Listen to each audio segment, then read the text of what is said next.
नमस्कार. होलिका दहनाच्या दिवशी काही विशेष उपाय केल्यास धनसंपत्ती प्राप्ती होते, आर्थिक समस्या दूर होतात, माता लक्ष्मीची विशेष कृपा प्राप्ती आपल्यावर होत असते. आपल्या घरातील सर्व संकटे, विघ्न आणि अनेक दोष असतील ते सर्व नष्ट होतात आणि मुलांची कुटुंबाची प्रगती होते. तर अशातीलच सर्वात महत्त्वाचा आणि आजच्या दिवशी करायचा हा उपाय म्हणजे कोणत्याही परिस्थितीत तुम्हाला आज संध्याकाळी कापुरासोबत ही एक वस्तू आवर्जून जाळायचीच आहे. तुमच्या मुलांची प्रगती होईल, कुटुंबाची प्रगती होईल, तुमच्या आयुष्यातील सर्व संकटे नष्ट होणार आहे. त्यासाठी तुम्ही आवर्जून हा उपाय प्रत्येकाने करायचाच आहे.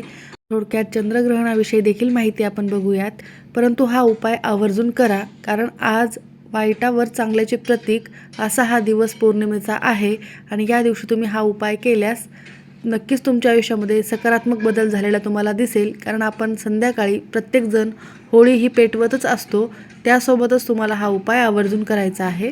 तर व्हिडिओ शेवटपर्यंत बघा आणि माहिती आवडल्यास लाईक, शेअर, सबस्क्राईब करून बेल आयकॉनला आवर्जून प्रेस करा. कमेंट बॉक्समध्ये ओम नमो भगवते वासुदेवाय नमः लिहायला अजिबात विसरू नका. धार्मिक मान्यतेनुसार आजचा हा होलिका दहनाचा दिवस अत्यंत शुभ मानला जातो. दरवर्षी फाल्गुन पौर्णिमेच्या तिथीला होलिका दहन हा उत्सव साजरा केला जातो. तर आज प्रत्येकजण होळी पेटवतात घरी, त्यासोबतच त्याची पूजा देखील विधिवत करत असतात आणि त्यासोबतच आपल्याला हा उपाय करायचा आहे. या दिवशी आपण काही विशेष उपाय केल्याने धनसंपत्ती प्राप्ती होते आणि आपल्या आयुष्यातील सर्व आर्थिक समस्या देखील नष्ट होतात, नकारात्मकता नष्ट होते, विघ्न देखील दूर पळतात. त्यामुळेच आपल्याला असे प्रभावी उपाय अशा विशेष तिथीवर करणे अत्यंत महत्त्वाचे ठरत असते. होलिका दहनाच्या वेळी तुम्ही होळीच्या अग्नीमध्ये काही गोष्टी आवर्जून टाकायच्या असतात. त्यामुळे तुमच्या आरोग्याच्या तक्रारी ज्या काही असतील त्या दूर होतील आणि विघ्न देखील नष्ट होणार आहेत. तर त्या देखील आपण पुढे पाहणारच आहोत. कोणत्या वस्तू तुम्हाला होलिका दहनाच्या दिवशी होळीमध्ये टाकायच्या आहेत. या दिवशी होळीच्या अग्नीत गहू अर्पण केल्याने घरामध्ये सुख, शांती, समृद्धी टिकून राहते आणि हा अत्यंत शुभ आणि शुभ परिणामीच उपाय आहे. त्यामुळे आणि सोपा देखील आहे, त्यामुळे सर्वांनी हा उपाय करायचा आहे. त्यासोबतच होलिका दहनाच्या वेळी नारळ अर्पण केल्याने धनाचा संचार होतो आणि चांगल्या पद्धतीने आपल्या घरामध्ये धनप्राप्ती होत राहते. आपल्यावर माता लक्ष्मीची कृपाप्राप्ती कायम राहते. त्यासोबतच अजून एक होळीमध्ये अर्पण करायची वस्तू म्हणजे होळीमध्ये आपल्याला गाईच्या शेणाचे 11 गोळे अर्पण करायचे आहेत. हा उपाय केल्याने घरामध्ये धनसंपत्ती प्राप्त होते आणि कर्जमुक्ती देखील होत असते.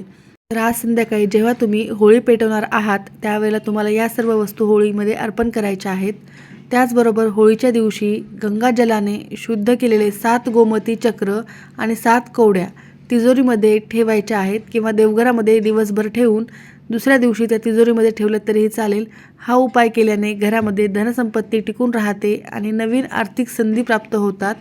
उद्या चंद्रग्रहण असल्यामुळे तुम्हाला हा जो उपाय तुम्ही जर केला तर आज दिवसभर तुम्हाला या कवड्या देवघरामध्ये ठेवायच्या आहेत व संध्याकाळी तुम्ही तुमच्या तिजोरीमध्ये ठेवू शकता. त्यासोबतच आर्थिक स्थिती मजबूत होते आणि धनलाभ देखील होतो. यामुळे घरातील नकारात्मक ऊर्जा देखील नष्ट होते. सदैव माता लक्ष्मीची कृपा तुमच्या घरावर राहते. त्यासोबतच अजून एक अत्यंत महत्त्वाची आपल्याला वस्तू होळिकेमध्ये टाकायची आहे, म्हणजे होळी दहनाच्या वेळेला टाकायची आहे. तर या दिवशी तुम्हाला अग्नीमध्ये थोडासा एक कापूर म्हणजेच कापुराच्या 2 ते 3 वड्या घ्यायच्या आहेत आणि त्यासोबतच तुम्हाला वेलची घ्यायची आहे. तर 3 वेलची घ्यायच्या आहेत आणि या दोन्ही वस्तू तुम्हाला होळीच्या अग्नीमध्ये टाकायच्या आहेत.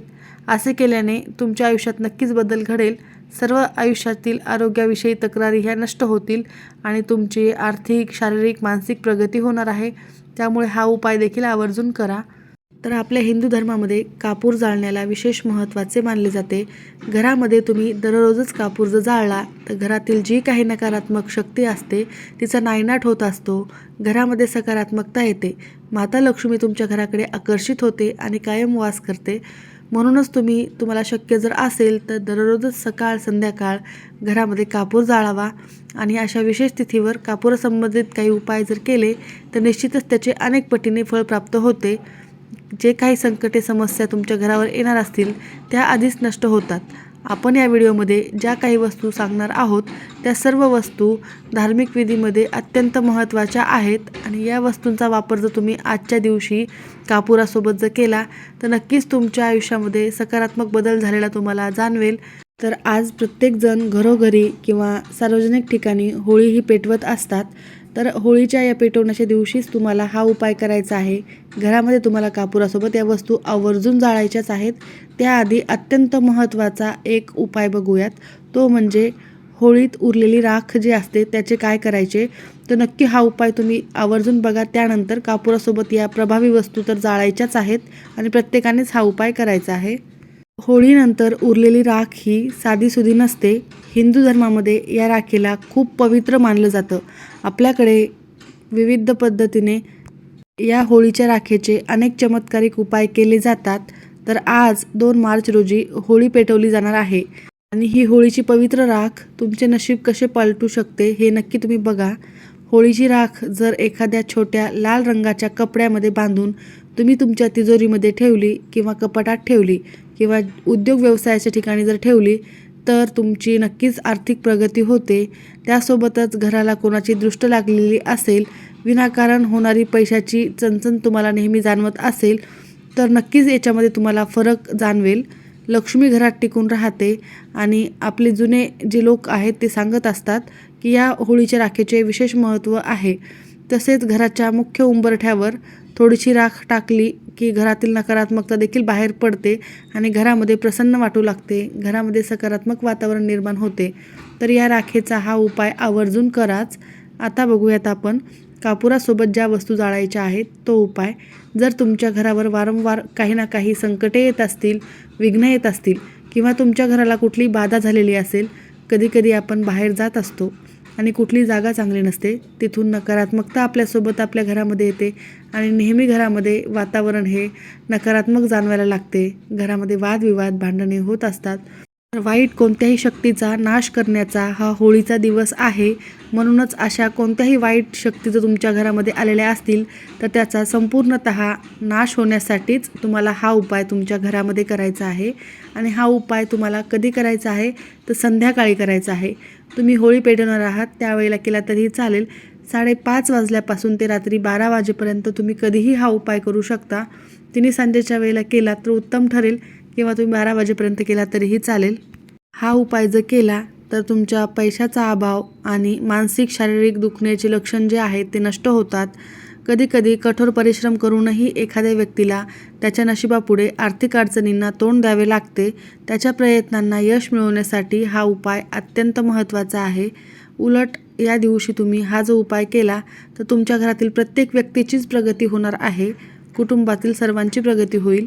आणि हा उपाय करताना तुम्हाला एक मंत्र म्हणायचा आहे. ओम श्रीम ह्रीम क्लीम ह्रीम श्रीम महालक्ष्मीये नमः. या मंत्राचा कमीत कमी 108 वेळेला जप करायचा आहे. कमळाच्या मणीने केला तरीही चालेल. कमळाचे जे कमळगठ्ठ्याची माळ असते त्याच्या मण्याने केला तरीही चालेल. नसेल तर तुम्ही दुसऱ्या माळ्याने करू शकता. 108 वेळेला हा जप करायचा आहे. याचे पठण केल्यामुळे तुम्हाला ऊर्जा मिळते आणि होळीच्या रात्री होलिका दहनाच्या वेळी धनाची इच्छा करणाऱ्या कोणत्याही भक्ताने हा उपाय केल्यास त्याला धनप्राप्ती नक्की होत असते. या उपायाच्या आधी अगदी थोडक्यात आपण चंद्रग्रहणाविषयी माहिती बघूयात. तर यंदा होळी आणि चंद्रग्रहण असा दुर्मिळ घटना योग जुळून आलेला आहे. 2 मार्च रोजी म्हणजे आज होलिका दहन असून 3 मार्चला पौर्णिमेसोबतच ग्रस्तोदित चंद्रग्रहण लागणार आहे. तर तुम्हाला या दिवशी काही नियम पाळायचे आहेत. तर या दिवशी वेदकाळ असून धुलिवंदन होळीचा उत्सव साजरा करता येणार आहे. पण ग्रहणाचे शास्त्र पाळताना काही नियम पाळणे आवश्यक आहेत. विशेषतः गर्भवती, वृद्ध आणि लहान मुलांसाठी वेदकाळाचे काही नियम वेगळे आहेत. तर होळीच्या पूजेच्या वेळी ग्रहणाच्या काळात वेदकाळामध्ये काय करावे, काय टाळावे, तसेच अन्नाच्या शुद्धीसाठी तुळशीपत्राचा वापर करावा का याबाबत थोडक्यात आपण माहिती बघूयात. त्यानंतर आपल्याला हा उपाय बघायचा आहे. तर आज होलिका दहन आहे. 2 मार्च वार सोमवार. भद्रा असली तरी सूर्यास्तानंतर प्रदोष काळामध्ये होलिका दहन करावे. होलिका पूजन करून कुटुंबासह प्रदक्षिणा करावी. नकारात्मकता, रोग, दुःख दूर होण्यासाठी प्रार्थना करायची आहे. त्यानंतर 3 मार्च रोजी पौर्णिमा आणि ग्रस्तोदित चंद्रग्रहण आहे. दुपारी 3:20 हे ग्रहण सुरू होणार असून भारतामध्ये ग्रहणाचा आरंभ आणि मध्य दिसणार नाही. चंद्र उदयाला येताना ग्रहण लागलेलेच दिसेल. ग्रस्तोदित ग्रहण मोक्ष आहे संध्याकाळी 6:48. वेद काळ कधीपासून पाळायचा आहे तर आजारी व्यक्ती, गर्भवती स्त्रिया, लहान मुले आणि वृद्धांनी सकाळी 11 वाजेपासून वेद पाळायचे आहेत. त्यासोबतच वेद काळामध्ये काय करावे आणि काय करू नये हे देखील बघूयात. वेद काळामध्ये जास्तीत जास्त मंत्रजप करायचा आहे. त्यासोबतच या दिवशी तुम्ही धुलिवंदन म्हणजे धुरवळ खेळता येईल का, हा देखील प्रश्न बऱ्याच जणांच्या मनात आहे. तर वेद काळामध्ये धुलिवंदन रंग खेळणे करता येईल, काही हरकत नाही, परंतु 11 नंतर तुम्ही शक्यतो टाळले तर उत्तम ठरेल. 6:48 मोक्ष स्नान करायचे आहे. तर कधीपासून करायचे आहे तर सूर्यास्तापासून 6:48 वाजेपर्यंत ग्रहणाचा पर्वकाळ असणार आहे. काही ठिकाणी पर्वकाळ कमी असेल तर 6:48 नंतरच मोक्ष स्नान करायचे आहे. 15 ते 20 मिनिटांपेक्षा जास्त पर्वकाळ असल्यास सूर्यास्तानंतर स्नान करून थोडा जप देखील करायचा आहे. 6:48 मोक्ष स्नान करायचे आहे. त्यानंतरच तुम्हाला भोजन करायचे आहे. सकाळी तुम्हाला पाण्यावर, दुधावर तुळशीपत्र हे आवर्जून ठेवायचे आहेत. ग्रहण काळात प्रसन्न चित्ताने जप आणि ध्यान केल्याने तुम्हाला मोक्षप्राप्ती होत असते. मोक्ष स्नानानंतर घर शुद्ध करायचे आहे. त्यानंतर अन्न ग्रहण करायचे आहे. या पवित्र काळात सर्वांनी श्रद्धेने आणि शांतीने उत्साह साजरा करायचा आहे. तर तुळशीपत्र कुठे कुठे ठेवायचे आहेत? शिजवलेल्या अन्नावर, जसे भात, आमटी, भाजी, दूध, दही, एक तुळशीपत्र तुम्हाला ठेवायचे आहे. पाण्याच्या भांड्यावर ठेवायचे आहे. माठावर ठेवायचे आहे. देवामूर्तीसमोर देखील ठेवायचे आहेत. नैवेद्यावर तुळशीपत्र ठेवायचे आहे. यामुळे अन्न शुद्ध राहते असे शास्त्रीय मान्यता आहे. त्यासोबतच या दिवशी तुळशीपत्र हे आधीच तोडून ठेवायचे आहे. तुळशीपत्र तुटलेले किंवा सुकलेले वापरू नये. योग्य पद्धतीने ठेवलेले तुळशीपत्र घरामध्ये सकारात्मक ऊर्जा आणते आणि शांती देखील देत असते अशी मान्यता आहे. तर आवर्जून तुम्ही चंद्रग्रहणामध्ये हे नियम पाळायचे आहे. आणि आज संध्याकाळी तुम्हाला कापुरासोबत ही एक वस्तू जाळायची आहे. आणि खरं तर तुम्ही उद्या संध्याकाळी चंद्रग्रहण संपल्यानंतर देखील कापुरासोबत या वस्तू जाळल्या तर नक्कीच उत्तम ठरेल. घरातील नकारात्मकता देखील यामुळे नष्ट होणार आहे. तर नक्की तुम्ही हे काम करा. आणि सकारात्मक असायला हवे. घरामध्ये तुमच्या माता लक्ष्मीचे आशीर्वाद मिळाल्यास कोणत्याही गोष्टीची कमी पडणार नाही. घराला जर नजर दोष झालेला असेल तर तो देखील या उपायाने पूर्णतः नष्ट होत असतो. नजर उतरली जाते. त्यामुळे तुम्हाला हा उपाय आजच्या दिवशी आवर्जून करायचा आहे. त्यासाठी तुम्हाला घरामध्ये सर्वत्र ठिकाणी थोडेसे गंगाजल शिंपडायचे आहे. यामुळे घरातील सर्व दोष हे निघून जात असतात. त्यानंतर आपल्याला या उपायाला सुरुवात करायची आहे. हा उपाय करण्यापूर्वी घराचा मुख्य प्रवेशद्वार जे आहे ते उघडे ठेवायचे आहे. त्यानंतर देवघरासमोर आसन टाकून बसायचे आहे. देवघरातील दिवा हा प्रज्वलित करायचा आहे. त्यानंतर उपाय करण्यासाठी तुम्हाला एक मातीची पंती घ्यायची आहे. तुम्ही एखादी डिश घेऊ शकता किंवा कापूर जाळायचं भांड असेल तर ते घ्या, किंवा एखादी निरंजन देखील घेतली तरीही चालेल. मोठ्या आकाराची निरंजन असेल तर तीही घेऊ शकता, किंवा एखादी डिश घेतली तरीही चालेल. तर त्यामध्ये तुम्हाला थोडेसे तांदूळ टाकायचे आहेत व त्यावर तुम्हाला 5 भीमसेनी कापुराच्या वड्या ठेवायच्या आहेत. जर भीमसेनी कापूर तुमच्याकडे नसेल तर तुम्ही साधा कापूरही घेऊ शकता. भीमसेनी कापूर हा शुद्ध कापूर असतो. त्यामुळे अधिकच शुद्ध वातावरण घरामध्ये निर्माण होत असते. म्हणून तुम्हाला भीमसेनी कापूर मिळाला तर तो ठेवा. तो नसेल तर तुम्ही साधा कापूर घ्यायचा आहे. त्यानंतर तुम्हाला 3 हिरवी वेलची घ्यायची आहेत. 3 अखंड फुलांच्या लवंगा घ्यायच्या आहेत. फूल असलेल्याच लवंगा घ्यायच्या आहेत. लवंगाला कुठेही तुटलेल्या फुटलेल्या असतील तर त्या घ्यायच्या नाही आहेत. त्यानंतर तुम्हाला तुमच्या उजव्या हातामध्ये काळे तीळ घ्यायचे आहेत. चिमूटभरच घ्यायचे आहेत. आणि काळी किंवा पिवळी मोहरी असेल तर ती देखील घेऊ शकता. त्यानंतर तुम्हाला हे तुमच्या घरातील प्रत्येक सदस्यांच्या डोक्यापासून पायापर्यंत असे 7 वेळेला उतरवून घ्यायचे आहेत. ज्याप्रमाणे घड्याळाचा काटा फिरतो त्याप्रमाणे उतरवून घ्यायचे आहेत. तुमच्या मुख्य प्रवेशद्वारावरून देखील तुम्हाला हे 7 वेळेला उतरवून घ्यायचे आहेत. म्हणजे तुमच्या घराला लागलेली नजरबाधा पूर्णतः नष्ट होत असते. घरातील कर्ता पुरुष किंवा स्त्री, त्याचबरोबर तुमची मुलं लहान, त्यांना सतत आजारी पडत असतील किंवा सतत चिडचिड करत असतील, घरातील आजारी व्यक्ती किंवा कोणताही घरातील व्यक्ती जो सतत चिडचिड करत असेल तर अशा व्यक्तींवरून 7 वेळेला उतरवून घ्यायचे आहेत. एकच वेळेला हे तीळ घ्यायचे आहेत. वेगवेगळे घेण्याची गरज नाही आहे. त्यानंतर तुम्हाला त्या कापुरावर हे तीळ टाकायचे आहेत व त्यामध्ये तुम्हाला थोडेसे तूप असेल तर तूप आवर्जून टाकायचे आहेत. पौर्णिमेच्या दिवशी या प्रकारे तूप टाकून कापूर जाळल्याने होम हवन केल्याचे पुण्यफळ प्राप्त होत असते. म्हणून तुम्हाला थोडेसे 1 चमचाभर तूप त्यावर टाकायचे आहे. त्यासोबतच तमालपत्र असते, ते तमालपत्र जे आपल्या मसाल्यामध्ये नेहमी वापरले जाते आणि तांत्रिक क्रियेमध्ये देखील याचा वापर केला जातो, तर ते तुम्हाला घ्यायचे आहे. घरातील सर्व नकारात्मकता दूर करण्यासाठी या तमालपत्राचा उपयोग केला जातो. म्हणून तुम्हाला एक घ्यायचा आहे व तो कापूर प्रज्वलित करायचा आहे.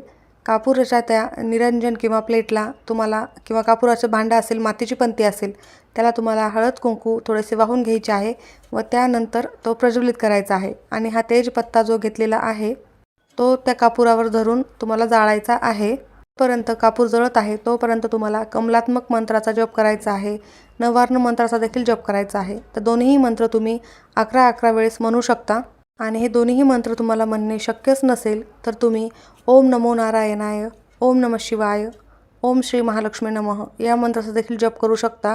कारण पौर्णिमा तिथी माता लक्ष्मीला समर्पित आहे, भगवान विष्णूंना समर्पित आहे आणि महादेवाला देखील.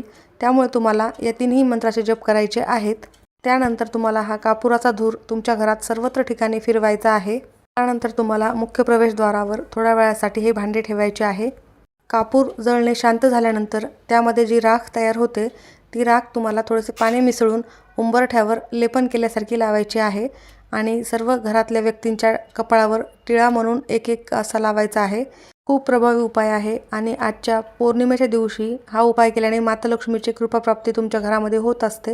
म्हणून तुम्ही हा उपाय नक्की करायचा आहे. त्यानंतर तुम्हाला जे काही तांदूळ उरलेले आहेत ते तांदूळ तुम्हाला एखाद्या झाडाच्या मुळाशी टाकून द्यायचे आहेत. तुम्ही निर्माल्यामध्ये देखील टाकून देऊ शकता. नक्की करा, अत्यंत प्रभावी उपाय आहे. माहिती आवडली असेल तर लाईक करा. सर्वांचे खूप खूप धन्यवाद.